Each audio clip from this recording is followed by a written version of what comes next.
Hey, good morning everybody. It's day 118, the 28th of June. It's a Tuesday morning. Still wet from last night, packing out wet, probably adding another pound or so of water to the bag today.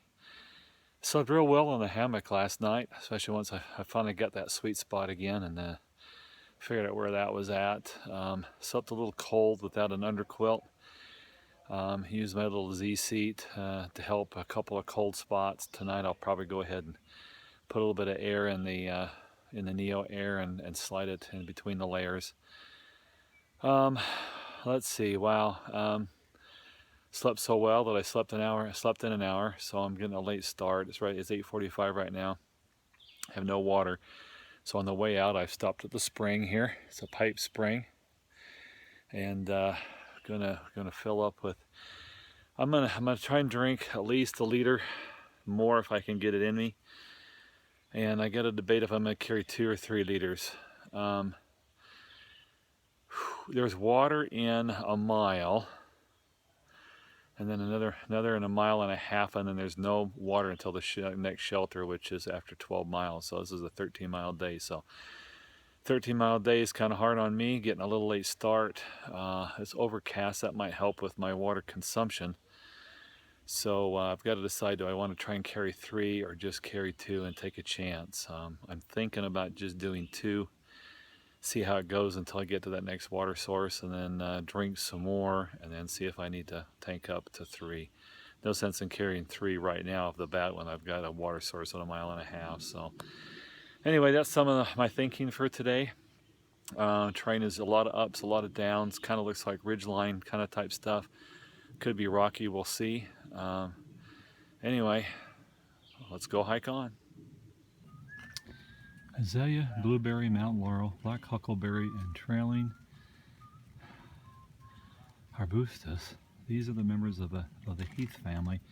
Plants that thrive in acidic, otherwise infertile soils. Think the heathers of the British Isles and the cranberry bogs of New England. Also think Shenandoah National Park, specifically at Sawmill Run Overlook, where you are now. Notice the plants that thrive here. Now think geology, the underlying rock here. Metamorphosed sandstone and siltstone is rich in quartzites. Quartzites breaks down in the soil that is quite acidic, and acidic soils help the heath flourish. Geologic history affects soil types, which affect the kinds of plants grown in the soil. Like the fairy tale house that Jack built, it's a cumulative tale. It is the case of geologic and ecological one. It is, in this case, a geologic and ecological one.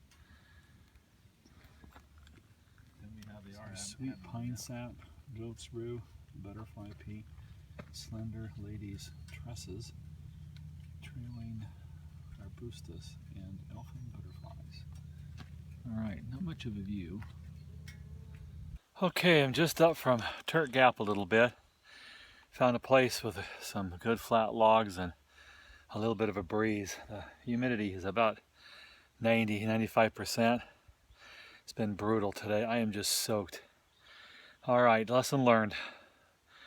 I wanted to get a pair of zip-off long pants because of the mosquitoes. So I sent home my shorts. They didn't have any pair of zip-offs that actually fit me, so I ended up buying a pair of Patagonia, kind of a lightweight, long pants, no zip-offs, that had a durable water repellent finish on them. So I thought, okay, well, you know, they're lightweight, they'll dry pretty easily. If it starts to rain, it'll help shed the water and keep it out of my boots.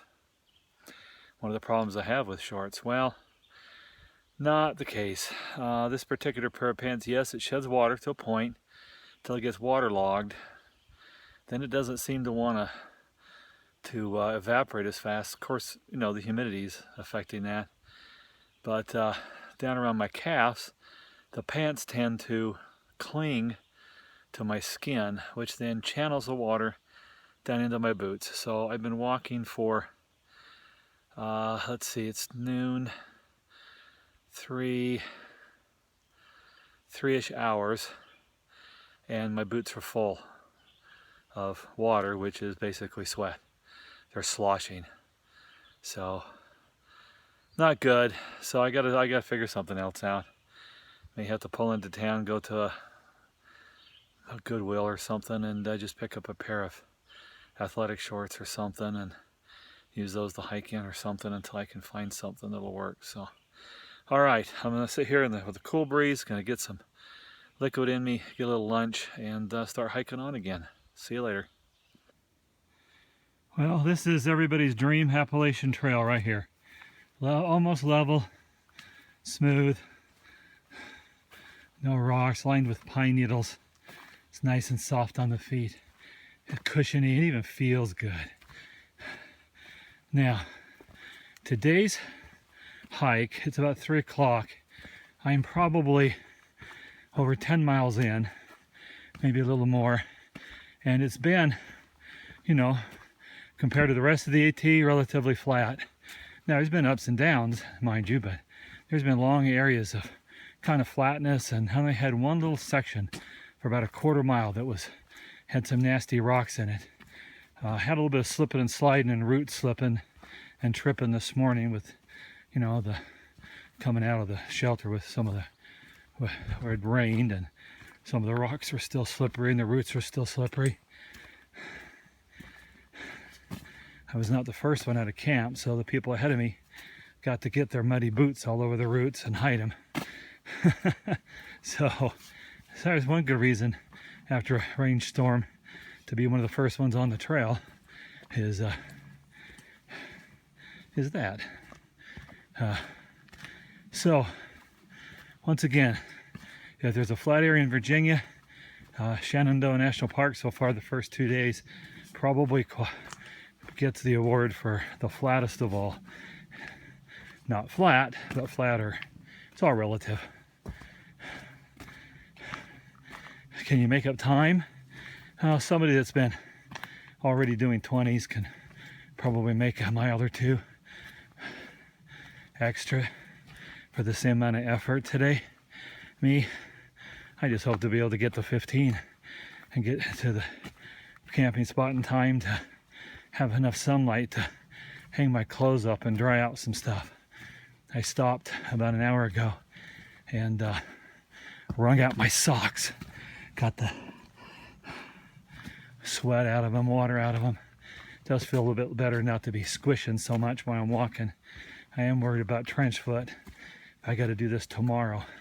So I really want to get someplace here so I can get my shoes dried out and my socks, especially my shoes. I got extra socks, but it doesn't do any good to put extra socks in waterlogged shoes when the socks that are dry in waterlogged shoes. So I really like to get the shoes dried out. That's my #1 priority when I get to camp, hopefully. But I'd hope to be able to stop for lunch and find a nice sunny spot, but it just doesn't exist here. So anyway, all right, here's some of the trail. Getting back to some of the tripping kind of type rocks here. And I wanted you to see that nice, soft, pine needle covered path, what existed, and now it's gone. Well, here we go again. Less than 2 miles from the shelter, and it's thunderstorming. I'm going to be soaked, but then again, I am anyway, so maybe if nothing else, I get to dry out my clothes. Had I made it to the shelter, then I wouldn't have had any sunshine to do any drying, so oh well. I can feel the water right now oozing down in my socks into my shoes, so even though I'm under a tree here, I guess I might as well go ahead and start hiking. Besides that, I'm not at the highest point, but there is thunder and lightning, so I shouldn't be hanging out here. But this conifer gave me a good refuge for a minute to get my pack cover on and to get settled and to get a video made, and I'm going to put everything up where it won't get wet. See you later, bye. Hey everybody, just a quick recap. I arrived at the Black Rock Hut. They call them huts here in the Shenandoahs instead of shelters. I know I've been calling them shelters just out of habit, but they're huts. Got rained on.